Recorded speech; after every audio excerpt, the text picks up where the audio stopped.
Good morning, card community. It is RJ back with another video. So let's get to it. Today's random Mike Schmidt item of the day.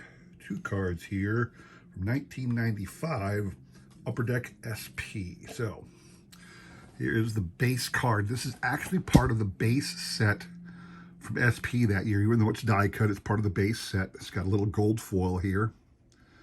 Mike Schmidt, card number 4 of the base set. Nothing special, no insert. They had a couple legendary players die cut like that. Mike had just been voted into the Hall of Fame, so that's likely why he made the cut of the set this year. It's gold foil, but they also put out a full parallel set. I can't remember what the name was called, the Luminary or something like Luminous, something like that. It was a silver, kind of like their Electric Diamond parallel. You got one gold foil, one silver foil. The silver was the parallel set. Nothing special to them, not very valuable, but that is from 1995 SP. My random baseball item of the day. Nothing fancy on this card either. I was looking at the card, I think it was kind of cool. So this is from 1984. Says 83 on the top. 83 All-Star Game, but the copyright is down there as 1984. So this is the Rack Pack insert you got in 1984. It was the 22 cards, 11 national, 11 American, highlighting the members of the All-Star team. It was you can see here, he was an honorary member that year, so he would have been like a coach or a recently retired player, like an honorary captain, Johnny Bench. And I like this picture. You know, it's a different pose. He's not looking at the camera. He's looking off to the side and something, got a little sly little grin on his face. I just thought it was a really, it just struck me as a really cool image of Johnny. It's not an action shot. He's not bad. You don't see him full image or all that. This one just struck me the other day when I was thumbing through cards, and I thought it was pretty cool. Show that off to you as a random baseball item of the day. Today's trivia question. Prize up here from 2000 Topps. A really shiny shine insert. The insert was called, this is part of the base release of 2020 Topps. This one is called Power Players. The Jeff Bagwell is called Limited. The actual, according to the tradingpiece.com, it was called the Limited Power Players. I don't know why they called it Limited, probably because it not as many of these as the normal base cards, but very shiny shine card of Hall of Famer Jeff Bagwell. That is the prize if you can answer this question. What team once wore the uniforms that said World Champions on the front of the uniform all season because they had won a championship the previous year? So they literally, in almost like arrogant fashion, put the words "World Champs" on the front of their jerseys.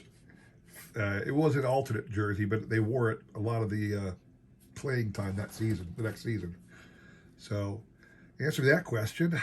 Send me an email. My email will be in the description below, along with the repeat of the question. You will have today and tomorrow to answer, and we will pick a winner on Sunday, all right? Good luck to everybody with that. Today, what I want to highlight, Small Set Wednesday. I'm actually going to highlight the Upper Deck Baseball Heroes release that started with the Find the Reggie campaign. So, here is a card. This would have been the Find the Reggie card, but this was not an autographed version. This is what you call the checklist or header checklist card. These are the ones. This is the first time Upper Deck came out with this promo. In fact, as I believe, somebody might correct me if I'm wrong, but I don't think I'm wrong. The 1990 Upper Deck highlight set, the Upper Deck, high numbered set where they do rookies and traded. But they actually released 700 cards in their base release, and then they would issue, at least when they started, they would issue a 100 card update set. So that's where this came out when you bought packs and tried to get the Find the Reggie. is a huge, big deal because it was the first on-card auto, numbered to 2100. That was the base.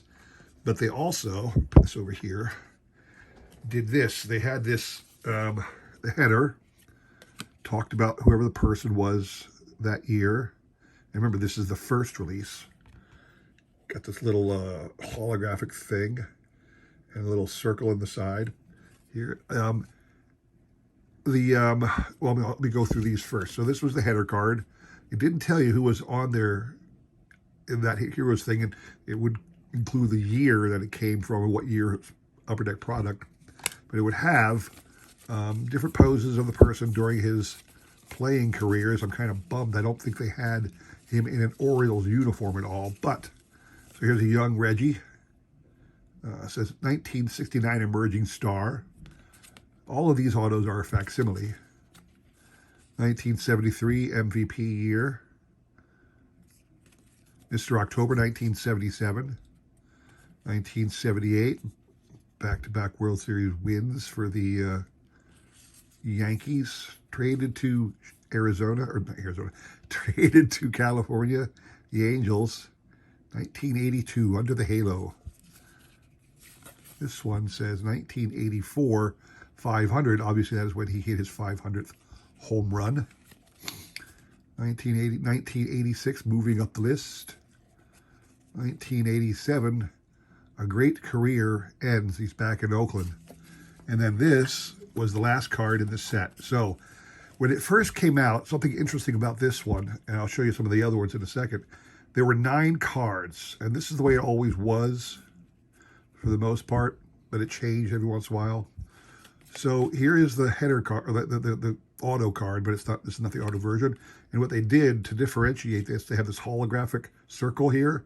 If you got one of the ones that was a limited number auto, it was a diamond shaped, or your rectangle or square on its side, so a diamond shaped hologram. That's how you know it wasn't done after production, which I think Upper Deck was very smart in doing that. Anyway, you had 9 cards, 7 player error cards, and this one artistic header card. And then you also had, well, I shouldn't say this is the header card. This was the other card for the auto. And then this was the header card. So total of 10 cards. Now, the Upper Deck Heroes program went from 1990, the Upper Deck set, or the update set, excuse me, all the way through 1996. Don't know why. And it wasn't always the same. It was very confusing to me and to a lot of other collectors. So let me just show you why it got really weird. First of all, these cards were numbered 1 through 9, except the header card didn't have a number. But the rest were numbered 1 through 9. Now, Upper Deck kept it going the following year. In 1991, they put out one player in the 1991 Upper Deck base set, the first release, and they put out a second person in the 1991 high number update set of 100 cards, and both of those were available in boxes of packs, the standard and the update, because that's how you would find the limited number autographs. So the second one they put out in first release 1991, actually I might be wrong about this one being the first release. I can't recall which came out first, this guy or the next guy. But anyway, so you had your header card again, Baseball Heroes, and on the back you would read it was Nolan Ryan. Yeah, it does say, so Mr. October was first. This year it's Strikeout King Nolan Ryan. Now this says 9 card set. Now remember, the Reggie had 8 cards of pictures of Reggie, plus number 9 was the artwork card at the end, and then they had a header, so a total of 10 cards. This year they changed it. Now you had your art card. Okay, your art card was this picture of Nolan, really great one. All his different teams. Again, it had a checklist here. Diamond, or home plate style holograph, but they had a diamond shaped holograph on the auto card. So now notice here, this is one card, but do notice this. There are 9 cards now of pictures. Oop, I'm knocking things around. Excuse me. There are 9 cards of player poses. So 1, 2, 3, 4, 5, 6, 7. Oh, I'm wrong. It's still 8. And then this one makes 9. So, but again, they picked up the numbering where they left off. This is card number 10. It says of 18. 11, 12, 13, 14, 15, 16, 17, 18. They picked up where they left off with Reggie. Okay, so we got the 1968, his first victory. I wish they had shown a little bit of him pitching in the World Series. That's the only card dedicated to the Mets. 73, a career year. I think that was his 2 no-hitters. Or maybe 75 was the 2 no-hitters because it's a double milestone for the next one. Then here's back home, back to Houston area and the Astrodome, which they more in Texas than Houston. All-time leader. That's where he passed Walter Johnson to become the all-time strikeout leader. And he kept going from there. Obviously, 1989, he's with Texas now. He got his 5,000th. 1990, the 6th, which is kind of silly because he got his 7th not too long after that. And then 1990 is still counting. So those were the Ryan ones. Again, same as the Reggies. You had your header card, and you had 9 cards, including the artwork at the end. All right. The second one in the update set, who was it this time? It was a header card, and on the back it said, and it's still keeping track, Reggie, then Honus, or then Nolan, then Hammer and Hank. It was Hank Aaron again, or Hank Aaron this time. And again, there's your art card. These were available in limited edition autos. Let me count this one. 1, 2, 3, 4, 5, 6, 7, 8. Yep, still 10 total cards. 9 plus the header. This is the header. And here we have him again, rookie year, 54 with Milwaukee, 57 MVP. Moved to Atlanta in 66, 3,000 hits in 70, 715 and 74. Now he's back to Milwaukee. And then he retires with 755. And then this is Hall of Fame. He actually includes kind of a Hall of Fame picture. So now we're in. And again, the numbers picked up exactly where they were left off. So we're doing 9 at a time. That goes to 27. And the header, still there, still doing the header. All right. This is important because it switches eventually. Then you go to 92. 92, I think, was really cool because I really got a lot of boxes in 92 when I was first collecting big time. And it was the Ted Williams set. So 1992, this is the first one released with Upper Deck. And he was, again, it still has the list of where they were. It says Ted Williams came next. You got your 8 cards plus this one here. This one came in 2 styles, believe it or not. You had the auto version, which would have been a diamond-shaped hologram. And there was a holographic version, HH1, was randomly inserted into this card at the time. Or actually, I think HH2 was the Williams holographic card, and HH1 was a Hank Aaron the previous year. Don't quote me on that. But here you have this year's Ted Williams Baseball Heroes insert cards. And again, these were randomly inserted in packs.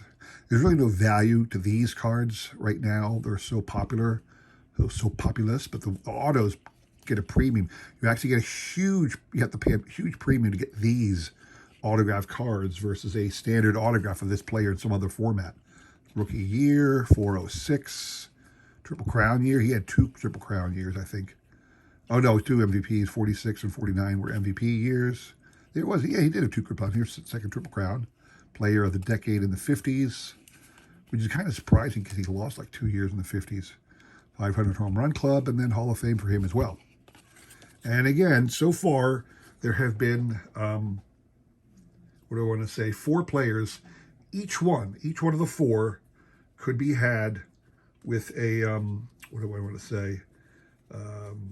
It had a header card and an auto randomly inserted, okay?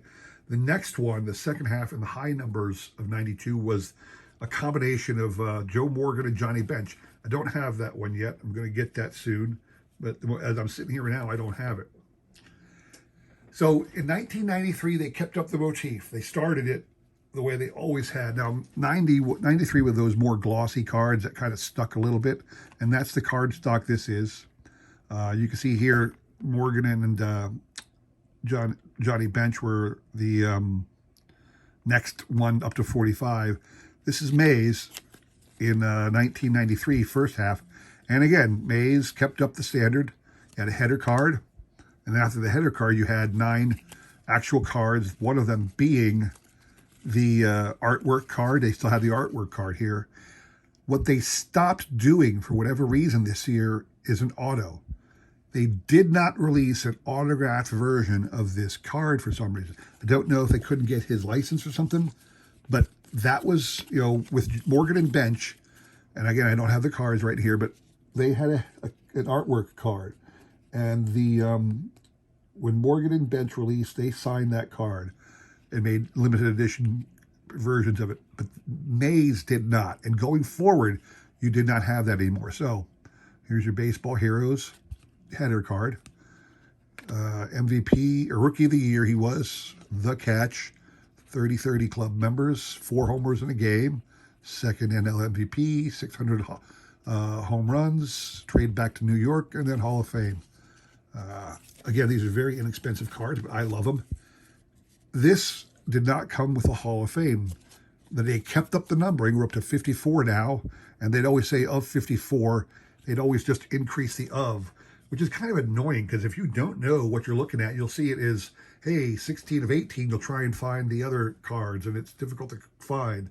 Or of 36 or of 45, and it's almost impossible to figure this out unless you knew how Upper Deck did this. The update set in 93, the extra 100 cards, they produced a Heroes set, but it was in a different format.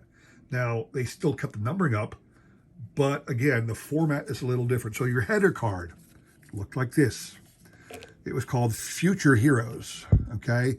And what they did was they mentioned that it's part of the same release. And what they did here is instead of picking one person, they did 4 of the game's brightest stars. So you'll see your header card or your artwork card shows 4 of the greatest young stars of the game. Well, maybe some are young, maybe some aren't. This was from 93. So you got Frank Thomas, Ken Griffey Jr., Roger Clemens, Roberto Alomar, Barry Bonds, Kirby Puckett, Mark McGwire, and Juan Gahn. So here they are. They came with a little gold foil signature. Alomar, Bonds, the Rocket, Juan Gahn, Jr., Mark McGwire, Puckett, and Frank Thomas. And then again, the header card. And again, they're numbered. There are 9 cards that were numbered. That includes the artwork card at the end, which was a checklist card. So they're still going. Now, they did this for 2 more years. Now, what I mean by that is, in 1994, they put out another Heroes set, or Heroes of Baseball release. It was completely different in format than all the others in that it didn't say this Heroes or that Heroes. It was dedicated to Mickey Mantle. Had a header card, had 9 cards after that, showing Mickey, including an art card.